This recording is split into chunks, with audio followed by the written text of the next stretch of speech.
जय हिंद दोस्तों, गुरु study channel में आपका स्वागत है। आज हम इस वीडियो में राज्य व्यवस्था का एक टॉपिक है संविधान का विकास, इस पर चर्चा करेंगे। देखिए, संविधान के विकास की हम जो इसमें बात करेंगे वो पीवाई को प्रीवियस ईयर में आए हुए क्वेश्चन हैं, उन पर चर्चा करेंगे। ये भी बहुत महत्वपूर्ण क्वेश्चन है जो 2024 जो अभी हाल ही में आने वाला है, जो CGL का 2024 में एग्जाम होने वाला है, इसमें बहुत ही महत्वपूर्ण क्वेश्चन है कि जो इसमें पूछे जा सकते हैं, उन पर हम ये वीडियो बना रहे हैं। चलिए शुरू करते हैं। भारत के राष्ट्रीय चिन्ह को किस दिन अपनाया गया था? तो उसका सही आंसर, 4 ऑप्शन है इसका, लेकिन सही आंसर है 26 जनवरी 1950। ठीक है, भारत सरकार ने 26 जनवरी 1950 को राष्ट्रीय प्रतीक के रूप में शेर की राजधानी को अपनाया था। भारतीय राष्ट्रीय कांग्रेस को अशोक की शेर राजधानी सारनाथ से अपनाया गया था। इसमें 4 शेर होते हैं जो आगे पीछे खड़े होते हैं, एक हाथी, एक सरपट दौड़ता हुआ घोड़ा, एक बैल और एक घंटी के आकार के कमल। एक कमल है, कमल पर बीच में पहिए से अलग एक शेर की मूर्तियों के साथ एक अबेकस पर चढ़ा हुआ होता है। निम्नलिखित में से किस वर्ष में भारत के राज्यों के पुनर्गठन और जुड़े मामलों के लिए अधिनियमित करने के लिए एक अधिनियम बनाया गया था? देखिए, सीधा सा सवाल है, राज्य पुनर्गठन आयोग की स्थापना कब की गई थी? ये क्वेश्चन बनता है। तो जो भारतीय राज्यों का जो पुनर्गठन आयोग बना था वो 1956 में बना था। तो राज्य पुनर्गठन अधिनियम 1956 में क्या है कि भारत के राज्यों के पुनर्गठन और उससे संबंधित मामलों के लिए उपबंध करने के लिए अधिनियम, राज्य पुनर्गठन अधिनियम 1956 भारत के राज्यों और राज्यों के सीमाओं का एक प्रमुख आधार था जो उन्हें भाषाई आधार पर व्यवस्थित करता था। राज्य पुनर्गठन आयोग में HN कुंजरू, फजल अली और KM पनिक्कर शामिल थे। आंध्र प्रदेश राज्य स्वतंत्र भारत का पहला राज्य था जो 1 नवंबर 1956 को आंध्र प्रदेश का गठन किया था, यानी कि पहला राज्य था जिसका भाषा के आधार पर गठन हुआ था और ये 1 नवंबर 1956 को बना, इसका गठन किया गया था। संविधान सभा का 10वां सत्र कब आयोजित किया गया था? देखिए, 10वां सत्र 6 से 17 अक्टूबर 1949 तक चला।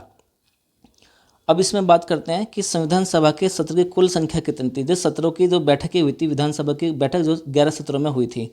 भारतीय संविधान का मसौदा कब प्रकाशित हुआ? तो मसौदा जनवरी 1948 में प्रकाशित हुआ था और देश के लोगों ने 8 महीने के भीतर इनकी प्रक्रिया और इनपुट मांगे गई थी। ठीक है, पिछले सत्र की तारीख क्या थी? पिछला सत्र 14 से 26 नवंबर 1949 के दौरान आयोजित किया गया था। संविधान को 26 नवंबर 1949 को संविधान सभा द्वारा पारित किया गया था और अपनाया गया था। नेक्स्ट है कि निम्नलिखित में से किस अधिनियम ने विधायिका में संघीय विशेषताओं और प्रांतीय स्वायत्तता की शुरुआत की और प्रांतों के बीच विधायी शक्तियों के वितरण के प्रावधान भी किए? तो इसका जो सही आंसर है वह है भारत सरकार अधिनियम 1935। इसकी व्याख्या करते हैं। इसने एक अखिल भारतीय संघ की स्थापना का प्रावधान किया जिसमें प्रांतों और रियासतों को इकाइयों के रूप में शामिल किया गया था। इसने केंद्र और इकाइयों के बीच शक्तियों को 3 सूचियों, संज्ञा सूची, प्रांतीय सूची और समर्थित सूची के रूप में विभाजित किया था। वायसराय को अवशिष्ट शक्तियाँ प्रदान की गई, हालांकि यह संघ कभी सफल नहीं हुआ क्योंकि रियासतें इसमें शामिल नहीं हुई। इसने प्रांतों में द्वैत शासन को समाप्त कर दिया और इसके स्थान पर प्रांतीय स्वायत्तता की शुरुआत की गई।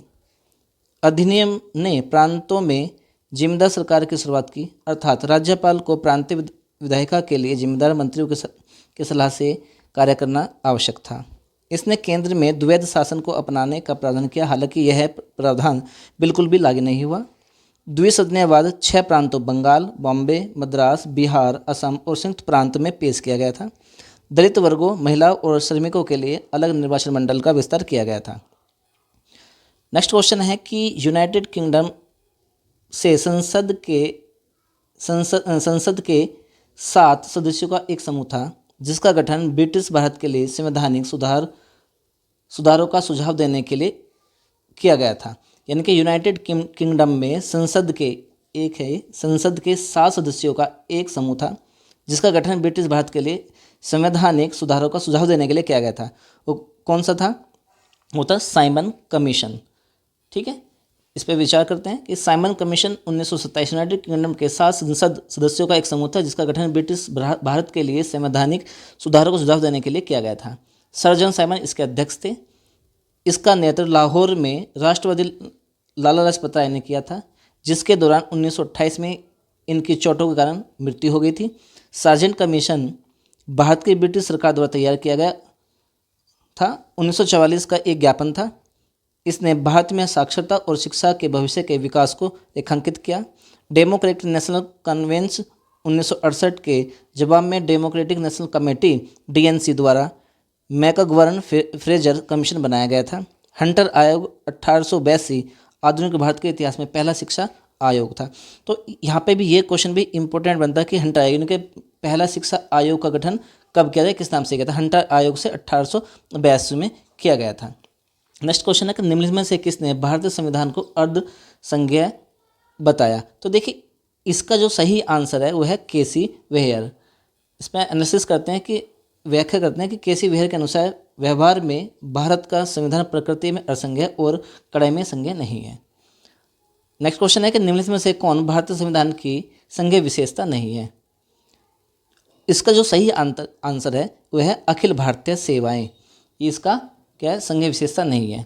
इसकी व्याख्या करते हैं कि संघवाद की विशेषता क्या है, केंद्र और राज्य के बीच शक्तियों का स्पष्ट विभाजन, स्वतंत्र न्यायपालिका, द्विसदनीय विधायिका और दोहरी सरकारी राजनीति। नेक्स्ट क्वेश्चन है कि भारत में हर साल संविधान दिवस किस दिन मनाया जाता है। संविधान दिवस किस दिन मनाया जाता है, तो 26 नवंबर को जो है संविधान दिवस मनाया जाता है, 26 नवंबर। इसकी व्याख्या करते हैं। संविधान दिवस जिसे संविधान दिवस के रूप में भी जाना जाता है,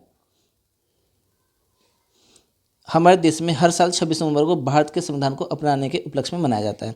26 नवंबर 1950 को भारत की संविधान सभा ने भारत के संविधान को अपनाया, जो 26 जनवरी 1950 को लागू हुआ था। नेक्स्ट क्वेश्चन है कि मोतीलाल नेहरू अध्यक्ष और 8 अन्य कांग्रेस नेताओं ने किस वर्ष भारत के लिए एक संविधान का मसौदा तैयार किया था। तो इसका जो सही आंसर है 1928 में क्या है, इसका मसौदा तैयार किया गया था। इसकी व्याख्या है कि 1928 में मोतीलाल नेहरू अध्यक्ष और 8 अन्य कांग्रेस नेताओं ने भारत के लिए एक संविधान का मसौदा तैयार किया था। इसे नेहरू रिपोर्ट के नाम से भी जाना जाता है। यह भारत के लिए एक संवैधानिक ढांचे का मसौदा तैयार करने के पहले प्रमुख भारतीय प्रयास के रूप में यादगार बना हुआ है। नेक्स्ट क्वेश्चन है कि निम्नलिखित में किसने भारत के संविधान के अनुच्छेद 370 का मसौदा तैयार किया था। देखिए इसका सही आंसर है गोपाल स्वामी अयंगर।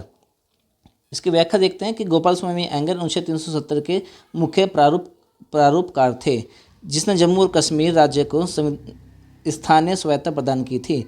वह एक भारतीय सिविल सेवक और राजनेता थे जिन्होंने जम्मू और कश्मीर रियासत के प्रधानमंत्री के रूप में कार्य किया। वह भारत के संविधान की प्रारूप समिति के सदस्य भी थे। ठीक है। नेक्स्ट है कि भारत में 2 सदनों वाली पहली निर्वाचित संसद किस वर्ष अस्तित्व में आई। तो देखिए इसका जो सही आंसर है वह है 1952 में ये अस्तित्व में आई। नए संविधान के तहत पहला आम चुनाव वर्ष 1951-52 के दौरान हुआ था और पहली निर्वाचित संसद अप्रैल 1952 में अस्तित्व में आई थी। इस लोकसभा का पहला सत्र 13 मई 1952 को शुरू हुआ था। इसका समय कुल लोकसभा सीटें उस समय कुल लोकसभा सीटें 489 थी। नेक्स्ट क्वेश्चन है कि निम्नलिखित में से कौन जवाहरलाल नेहरू के बाद 15 अगस्त 1947 की मध्यरात्रि को संसद को संबोधित करने वाले वक्ताओं में से एक थे। तो जब संविधान लागू हुआ तो जवाहरलाल नेहरू के बाद 15 अगस्त 1947 की मध्यरात्रि में संसद को संबोधित करने वाले वक्ताओं में से कौन थे, तो सर्वपल्ली राधाकृष्णन ये पहले वक्ता थे जिन्होंने क्या है संसद को संबोधित किया था। इसकी व्याख्या देखते हैं। 15 अगस्त 1947 को आधी रात को संसद के केंद्र कक्ष में 3 वक्ता थे, जवाहरलाल नेहरू, चौधरी खलील और डॉक्टर सर्वपल्ली राधाकृष्णन। एस राधाकृष्णन उस रात जवाहरलाल नेहरू के बाद बोलते हैं। सी राजगोपालाचारी के बारे में निम्नलिखित में से कौन सा कथन सत्य है। ठीक है, तो वह कांग्रेस के एक वरिष्ठ नेता थे, वह स्वतंत्र भारत के संस्थापक थे, वह भारत के गवर्नर जनरल बनने वाले पहले भारतीय थे, वह पद्मश्री पुरस्कार के पहले प्राप्तकर्ता थे। देखिए क्वेश्चन में करेक्शन है कि सी राजगोपालाचारी के बारे में निम्नलिखित में से कौन सा कथन सत्य नहीं है। तो नहीं है, कथन सत्य नहीं है। तो देखिए ये भी कथन सत्य है, ये भी कथन सत्य है, ये भी कथन सत्य है, लेकिन वह पद्मश्री पुरस्कार के पहले प्राप्तकर्ता थे। तो ये ऑप्शन गलत है, क्योंकि उनको पहले किया गया था, सबसे पहले भारत रत्न से सम्मानित किया गया था। इसका सही आंसर ये है। तो इसकी व्याख्या करते हैं। सी राजगोपालाचारी भारत के पहले और आखिरी भारतीय गवर्नर जनरल थे। वे भारतीय राष्ट्रीय कांग्रेस के वरिष्ठ नेता थे। उन्होंने 1959 में स्वतंत्र पार्टी की स्थापना की। वह 1954 में सर्वपल्ली राधाकृष्णन और सीवी रमन के साथ भारत रत्न के पहले प्राप्तकर्ताओं में से एक थे। नेक्स्ट क्वेश्चन है कि प्रांतों में द्वैध शासन को समाप्त करने की सिफारिश द्वारा की गई। तो देखिए किसके द्वारा की गई थी? भारत सरकार अधिनियम 1935 के द्वारा की गई थी। इसकी व्याख्या देखते हैं कि 1935 के भारत सरकार अधिनियम द्वारा प्रांतों में द्वैध शासन की समाप्ति की सिफारिश की गई थी। अगस्त 1935 में ब्रिटिश संसद ने इसे अपनाया। यह ब्रिटिश संसद द्वारा अब तक लागू किया गया सबसे बड़ा लंबा अधिनियम था। उसके बाद इसे 2 भागों में विभाजित किया गया था, 1935 का भारत सरकार अधिनियम और 1935 का बर्मा राज्य अधिनियम। इसने 4 प्राथमिक स्रोतों से सामग्री निकाली: साइमन कमीशन की रिपोर्ट, तीसरे गोलमेज सम्मेलन की चर्चा, संयुक्त चयन समितियों की रिपोर्ट और 1933 का श्वेत पत्र। भारत सरकार में भारतीयों की भागीदारी बढ़ाने के लिए 1919 का भारत सरकार अधिनियम पारित किया गया था। 1858 के भारत सरकार अधिनियम में पूर्व ईस्ट इंडिया कंपनी के समापन के लिए प्रावधान किया गया। इसे भारतीय संविधान का ब्लूप्रिंट भी कहा जाता है। आशा करता हूँ कि आपको ये वीडियो पसंद आई होगी। कृपया लाइक करें, शेयर करें, सब्सक्राइब करें और कमेंट करना ना भूलें। मिलते हैं इसके नए पार्ट में, तब तक के लिए जय हिंद, जय भारत।